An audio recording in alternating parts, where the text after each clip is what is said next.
Hello friends, अस्सलाम वालेकुम रहमतुल्लाहि व बरकातुहू। कैसे हैं आप सब लोग? अल्लाह का शुक्र, मैं बिल्कुल ठीक ठाक। आप सबकी दुआएं मेरे साथ और मेरी आप सबके साथ।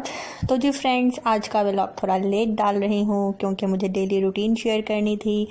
यहाँ मॉर्निंग का टाइम था, मैं सोकर उठ गई थी और उठते ही फ्रेश होकर मैं फ़ौरन किचन में गई तो देखा आटा नहीं था। मियाँ जी ने आज पराठा खाना था और बहुत कम कहते हैं मुझे पराठा खाने के लिए, तो मैंने जल्दी से सोचा कि थोड़ा सा आटा गूँध लेती हूँ इनके लिए। और काफ़ी टाइम के बाद मैं आटा गूँधने लगी थी। हाँ, शादी से पहले तो ये होता था कि हर 2 दिन बाद आटा गूँधती थी। एक दिन आटा मैं गूँधती थी और उस दिन रोटी मेरी बहन बनाती थी, और एक दिन आटा मेरी बहन गूँधती थी और रोटी मैं बनाती थी। तो मम्मा ने हम दोनों बहनों की बारियां लगाई हुई थी।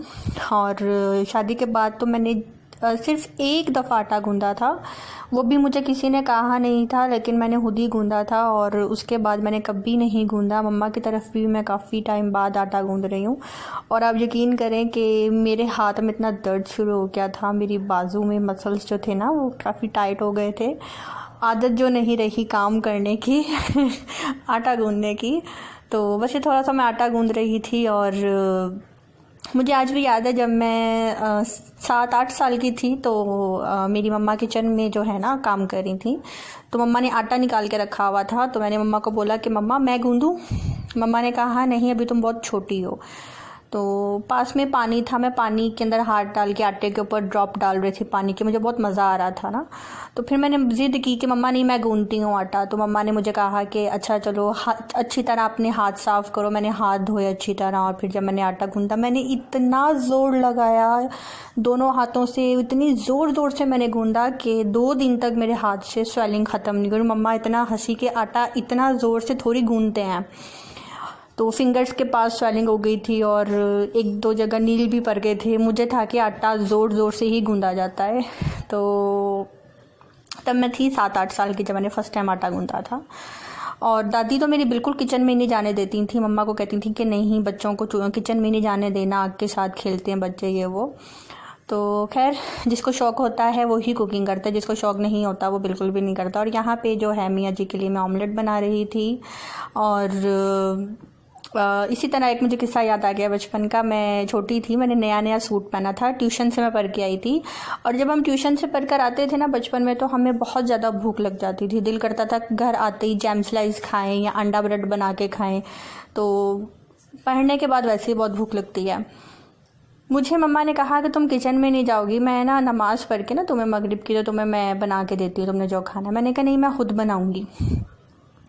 मम्मा ने कहा तुम किचन के पास ना जाना, आग लग जाएगी। मैंने जब माचिस के साथ चूल्हा जलाया, अच्छा वो दिन, आज का दिन मुझे चूल्हा नहीं आता जलाना। मैं कुकिंग कर लूँगी, लेकिन जब लाइटर के साथ चूल्हा जला लूँगी, लेकिन माचिस के साथ मुझे बहुत डर लगता है। वो दिन, आज का दिन, जब मैं चूल्हा जलाती हूँ मुझे डर लगता है। और उस टाइम, जिस टाइम मम्मा ने मुझे मना किया था कि तुमने चूल्हा नहीं ऑन करना, और जब मैंने तिनकी लगाई तो वो तिनकी जो थी ना पलट के मेरी शर्ट के ऊपर आके गिर गई और मेरा नया सूट वहीं पे ही एक छोटा सा हॉल हो गया। मैं इतना डर गई कि हाय, अब मैं मम्मा को कैसे बताऊं कि ये हो गया, जो जल गया। तो खैर मैंने मम्मा को बता दिया। मम्मा से मुझे डांट भी पड़ी कि जब कोई बड़ा मना करता है किसी बात से तो बाज आ जाते हैं, ज़िद नहीं करते। तो बस छोटे छोटे सबक होते हैं ज़िंदगी के जो मिल जाते हैं हमें। और वैसे तो हम ज़िद कर रहे होते हैं, लेकिन सबक यही मिला है कि जब कोई बड़ा आपको किसी बात से रोके टोके तो उनकी बात को समझना चाहिए। तो इसी तरह फ्रेंड्स, आज मैं सुबह यूट्यूब पे बैठी हुई थी और 1-2 वीडियोस देख रही थी। तो एक बहुत ही हैरत अंगेज़ वाक़या मैंने सुना वहाँ पे। ये जो भी प्लेन क्रैश हुआ है, उसमें जो एक बैंक ऑफ पंजाब का जो मैनेजर था, के डायरेक्टर था, वो मेरे जो बहनोई हैं उनका कोलीग था। उनका इंटरव्यू सुन रही थी, तो उन्होंने बोला कि जिस टाइम प्लेन क्रैश होने वाला था, तो मैं आपको अपनी वर्डिंग में सुना रही हूँ। तो उन्होंने बताया कि जब प्लेन क्रैश होने वाला था तो प्लेन के अंदर सब लोग जो है कलमे का विर्द कर रहे थे, और मेरे ज़ुबान पे कलमे का विर्द नहीं आया, मेरे से कलमा नहीं पढ़ा गया, मैं भूल गया। कहते मैंने अपनी चेयर को ज़ोर से पकड़ लिया था और नीचे एक कार थी। जब प्लेन क्रैश हुआ है तो मैं उस कार के छत के ऊपर सीट समेत जाके गिर गया हूँ।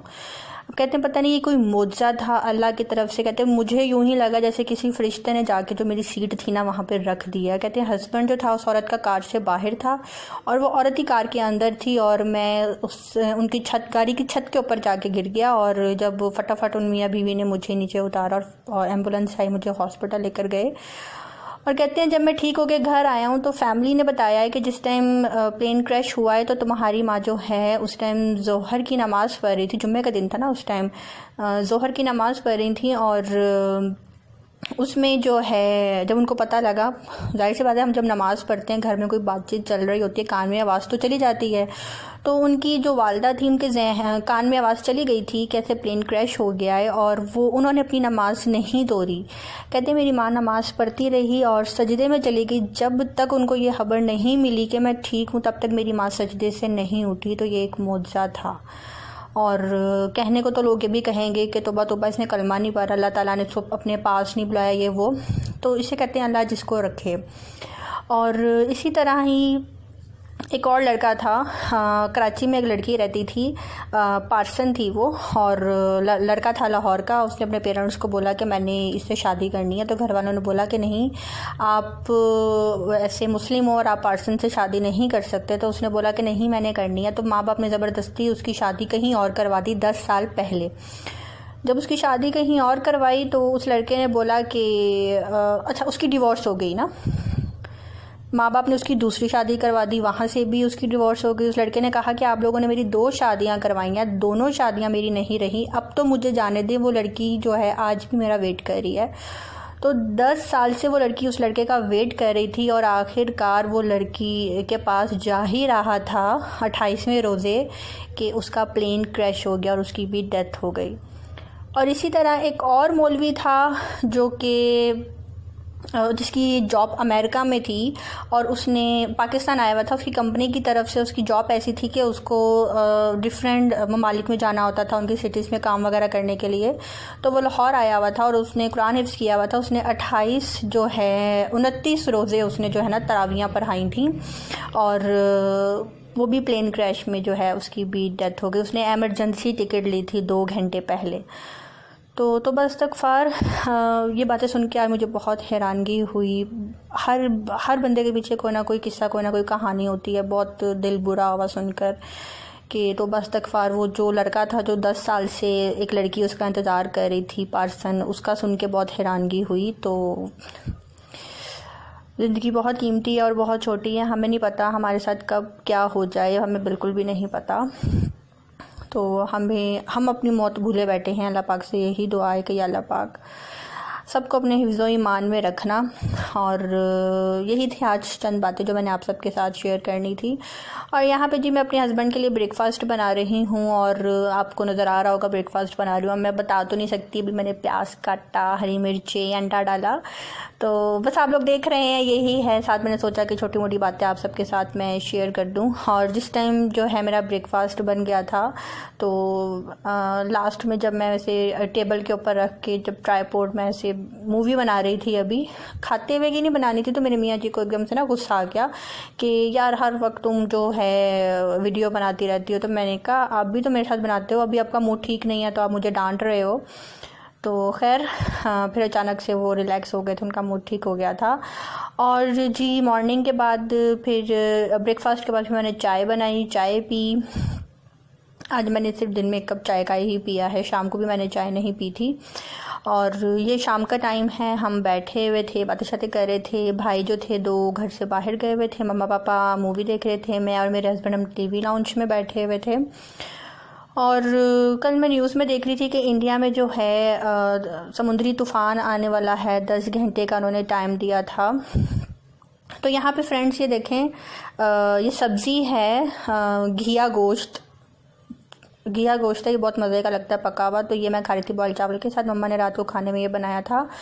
और जो है मैं बता रही थी इंडिया में जो उन्होंने कहा है कि समुद्री तूफ़ान आना है, कीनिया से जो है वो चल कर आवा। तो अल्लाह माफ़ करे, तो बस तक फिर अल्लाह पाक सबको अपने हिफ्ज़ो ईमान में रखे, किसी को कुछ ना हो, जो भी तूफ़ान आना है वो टल जाए। और कराची में और हैदराबाद में कल न्यूज़ में ये भी बता रहे थे कि वो मिट्टी वाला जो है तूफ़ान आना है।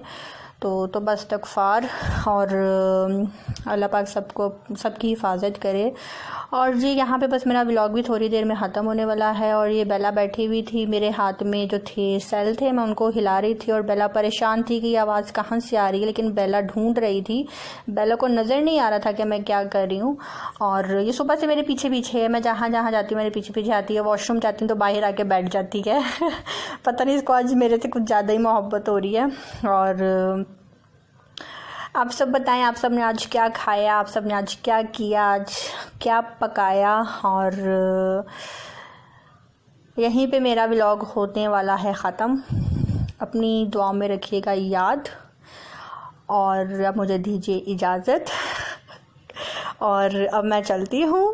और अल्लाह हाफ़िज़, बाय बाय। अपनी दुआ में याद रखिएगा। Bye bye.